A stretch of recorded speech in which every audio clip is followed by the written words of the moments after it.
There are so many changes for women in midlife. It's actually pretty astounding when I wrote it all out. So welcome to today's podcast episode where I dive deep into the challenges and changes that many women in midlife face. There's so many changes that happen at this stage of life. We'll be discussing societal pressures, evolving family dynamics, nurturing relationships outside of our partnerships, embracing the physical changes that come along with aging, and asking for help as we step into our new roles. Join me as we explore how to live your best life during midlife and beyond by being intentional about what it is that you want, the friends that you surround yourself with, and prioritizing your health now for a more independent, vital, and vibrant future. Say goodbye to feelings of isolation and overwhelm because we are in this together. Let's get started. You're listening to the Done with Dieting podcast, the podcast for women who are experiencing perimenopause and menopause symptoms and want to feel better, like they did before their body started changing. I am your host, Elizabeth Sherman, Master Certified Health and Life Coach for women in menopause and perimenopause. I've helped thousands of women manage their symptoms, get off the diet roller coaster, and change their relationship with food, exercise, and stop fighting with their bodies. And I do it through a feminist lens, which means exploring how we are socialized as young women and how it impacts our current relationship with food and exercise, our bodies, health, and ourselves. What's different about this podcast is that we're exploring your health from all sides, not just food and exercise. We also address the mindset shifts that will make you happier and lead to better health. My goal in this podcast is to illustrate that the reason that diets don't work long-term is because your health doesn't exist in a silo. Your health and your weight are a symptom of other parts of your life and how you show up. I want to help you to feel good and live the life that you desire from a 360-degree approach, body, mind, and soul. Welcome. Let's get started. Hey everyone, welcome to today's podcast, episode number 126. And today, what I wanted to talk about is everything that women in midlife are going through. And the reason that I wanted to create this episode is because I've been talking about this topic with a couple of my friends. And every single time it comes up, my brain kind of explodes as to the amazing amount of pressure and changes that we as women who are in this stage of life are going through. And so what I wanted to do today is I just wanted to call out some of the things that we're dealing with so that maybe you can feel a little bit more normal, so that you can feel like, oh, yeah, that is totally happening to me. And now I don't feel like I'm so alone, because we don't talk about our experience enough. We really don't. And the reason that we are where we are with our health, with feeling so alone about menopause and perimenopause, is because we've been taught for so long that you just don't talk about that stuff, that women's issues aren't interesting. So yes, you're going to get a big dose of feminism today. You're probably going to get a few swear words, and we're just going to have some fun. So I have this podcast broken out into different subjects because I started creating a mind map on what it means to be like to turn 50. I started out this podcast actually by thinking about how so many women are dreading turning 50 because we think that our lives are going to be over. And since I've turned 50, I have just felt so much infinitely freer in my life. Well, of a lot of things. I'm going to talk about that. But I started doing a mind map on what all of the different things are that are changing in our lives. And it's pretty much everything. If you are a woman in midlife, you are definitely going to want to listen to this episode because I just want to normalize all of this for you.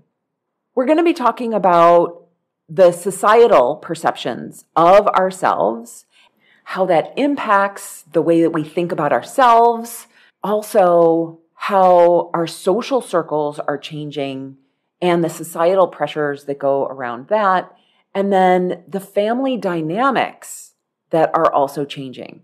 And then finally, looking at menopause, what we think about our changing bodies, and then moving on into what our expectations are for retirement and beyond.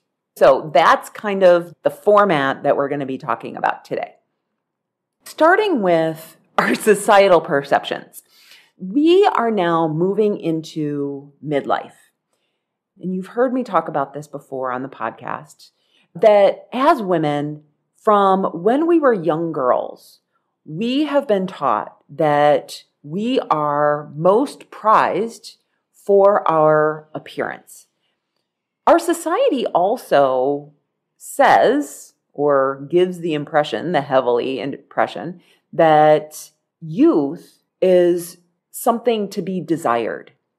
And that as we age, we are no longer considered attractive.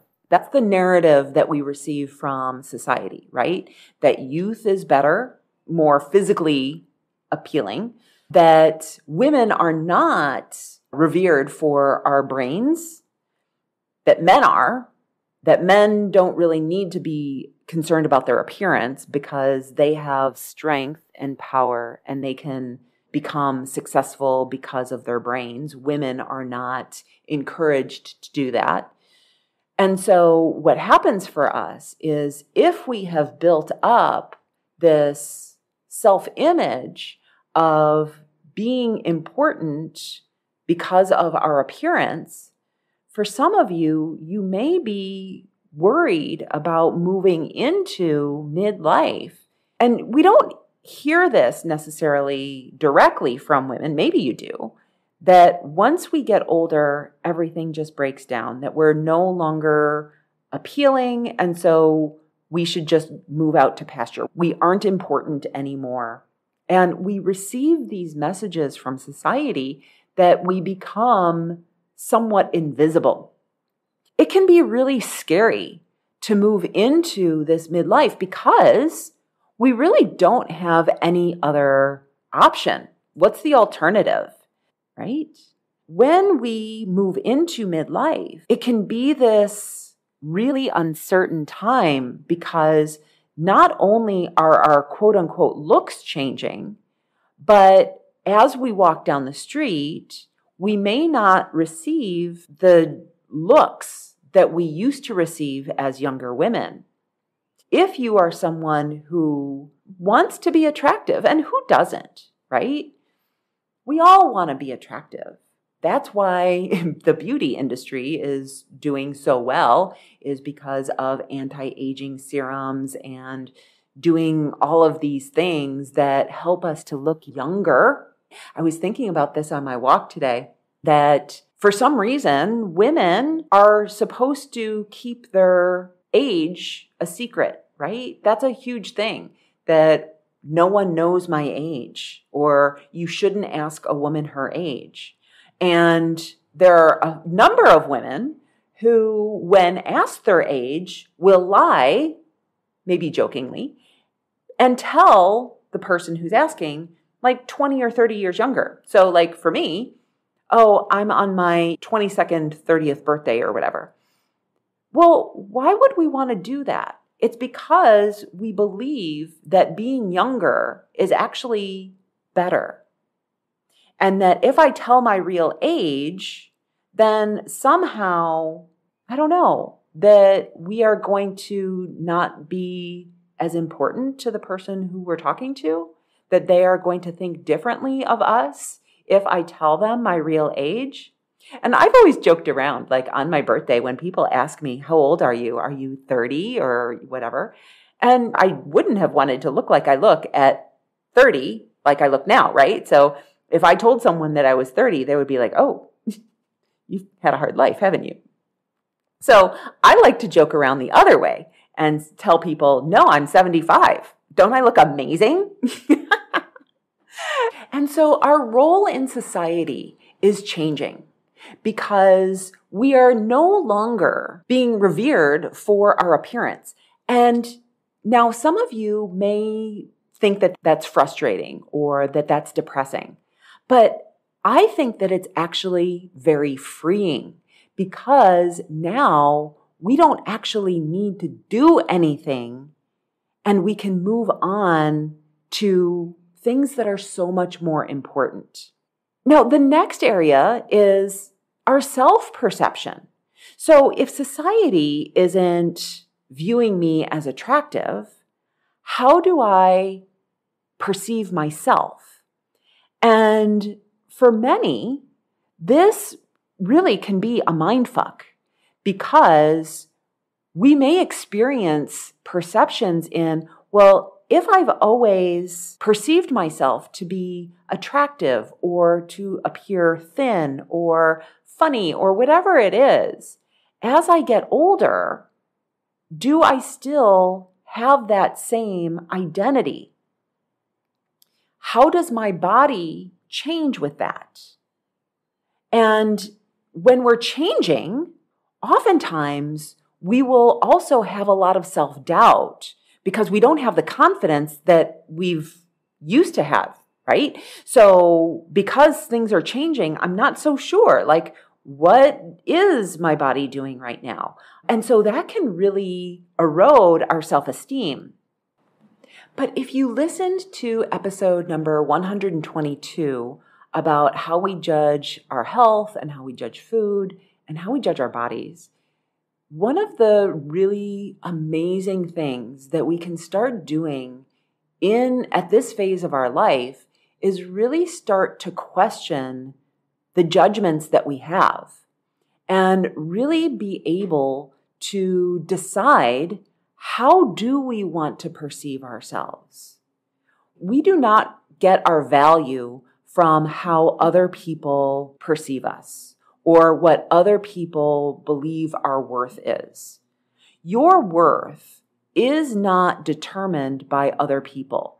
Your worth is determined by yourself. If we allow other people to determine our worth, it's kind of like our worth is akin to the stock exchange. My worth today is exactly the same as it was yesterday, as it will be tomorrow. There is nothing that I can do that will change the way that I view my self-worth, my self-esteem. And so one of the amazing things that happens at this part of our lives is that we have the ability to decide based on our own decisions, not based on how society sees us, to have our own intrinsic worth. This is some deep work that so many women are struggling with only because we are moving into this age where we really kind of are questioning, what is our value? As our family changes, as our children grow up and become more independent and don't need us as much, we really kind of question, how is it that I'm giving value to the people in my life anymore? And so for so many women, because we have been conditioned and socialized to believe that our worth is determined by our ability to do and perform for those around us, we question, like, well, what am I doing anymore?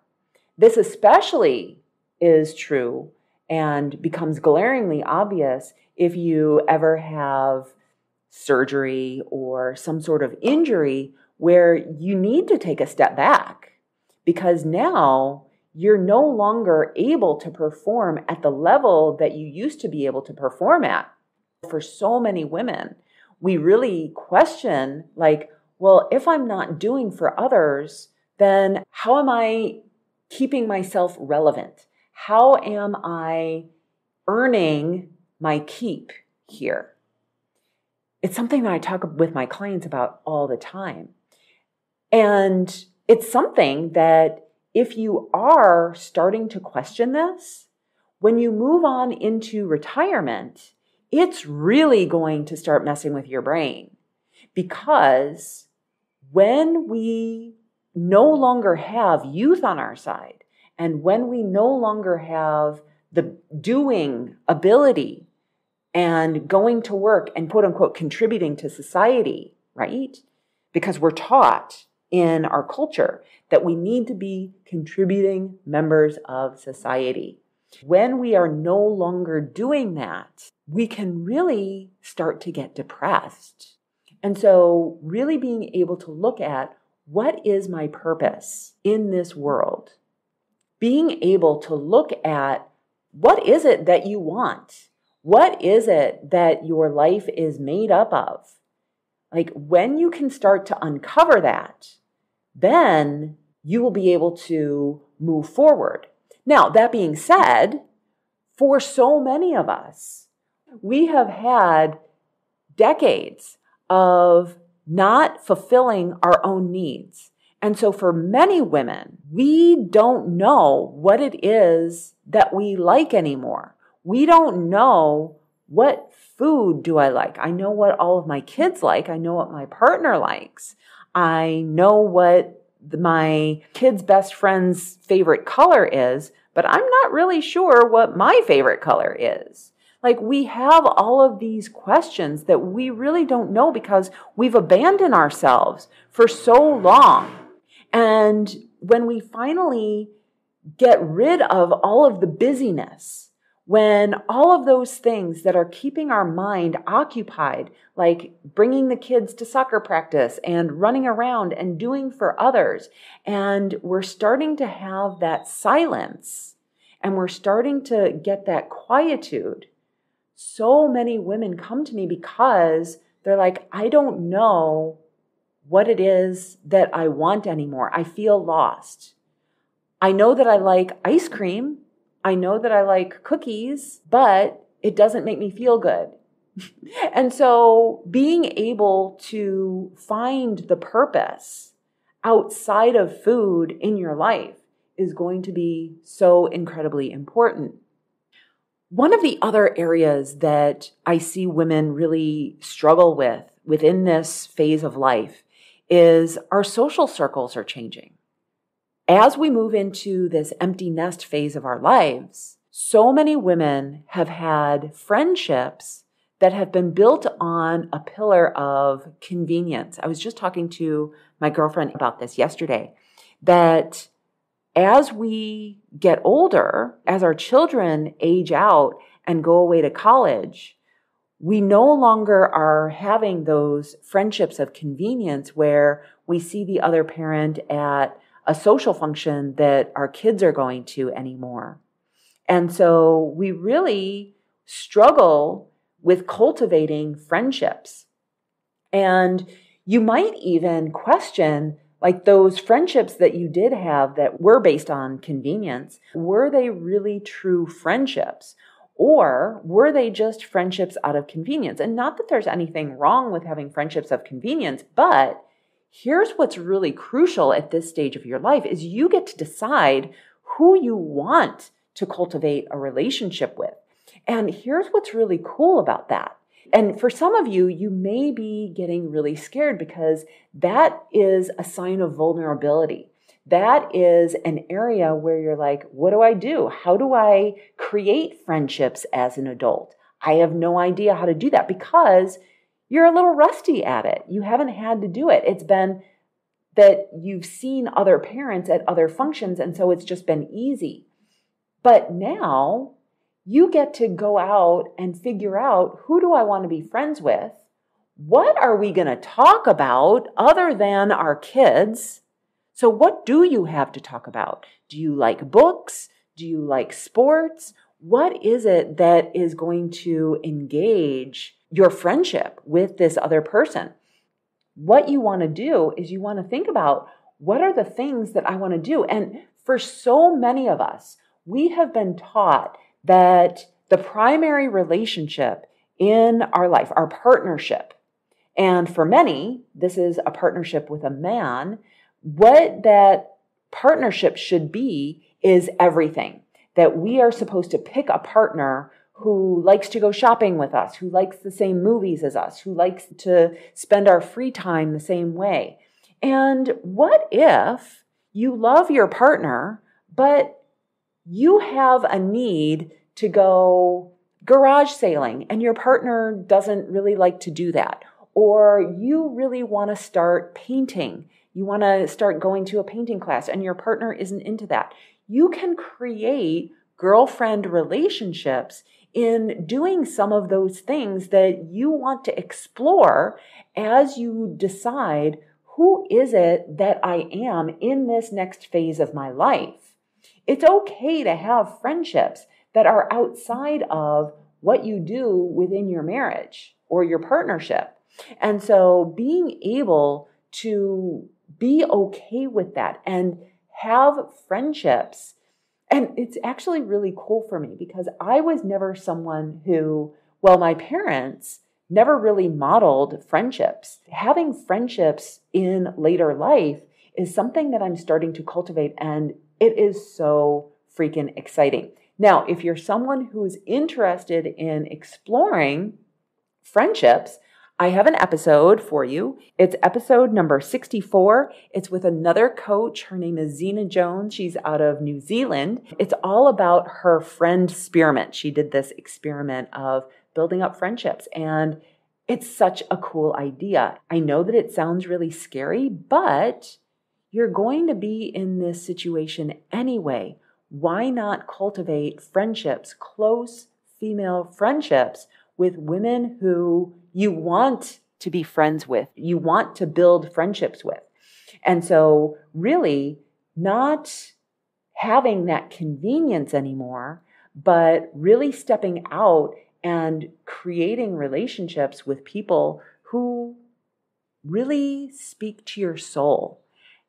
And it's just such an amazing thing. So I'm going to encourage you to do that. Now, I mentioned it in the last piece, but also our family dynamics are totally changing in this phase of our life. So as our children are growing up, they're a little bit more independent, but also at the same time, some of you may be experiencing that your parents are starting to need more of your help. Your parents are no longer the people that you go to, and you are becoming the matriarch of your family. And so really being able to step into that role, and also for so many of us, we have never been able to ask for help, but you cannot be in this situation where your children need you, where your partner needs you, where work needs you, where your friends need you, and your parents need you, and not ask for help. Being able to rely potentially on other family members, but also on your friends, and being able to give and receive support for those people in your life.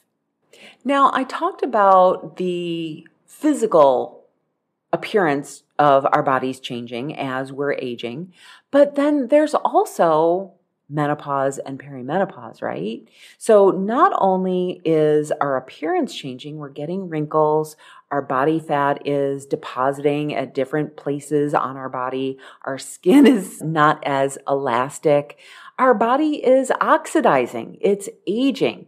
And there's parts of that that are just so incredibly cool. Our hair is graying. We're not producing as much color in our hair. And I don't know, it's just such an amazing experience. That being said, many of you might be like, what the hell is going on here?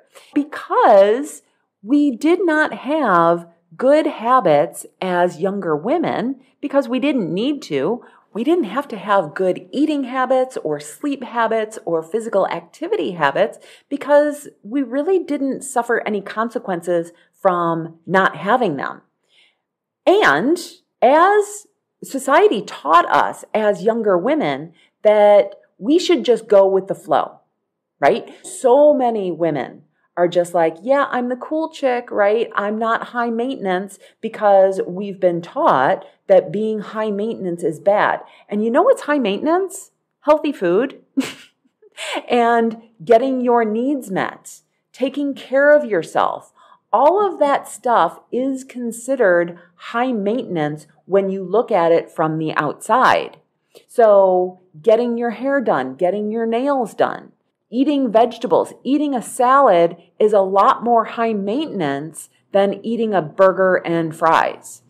Eating healthy food is more high maintenance than eating a pizza. And so when we're out to dinner with other friends and we're in our 20s, we're in our teens, and if we wanted to eat something healthy, they'd be like, oh, come on, you're such a drag. That's not fun, right? We learned to kind of go with the flow and push down what it was that we really wanted. And in doing so, we abandon ourselves. And through doing that, we did not create good habits for ourselves to grow up with. And so now, as we're moving into menopause and perimenopause, all of those bad habits that we have about overeating sweets and working off the extra calories through exercise, that's not working for us anymore. And in fact, if you've listened to the other episodes on menopause, you'll know that it's in fact influencing negatively our menopausal symptoms. So now, as we age, as we're in this phase of life, we need to take better care of ourselves because we're also starting to think about retirement. And when we think about retirement, what we're thinking about is, what does life look like on the other side of menopause? So when I'm not working anymore, like, what does life look like? Am I with my partner? Where am I living? What are my children doing? What about my parent?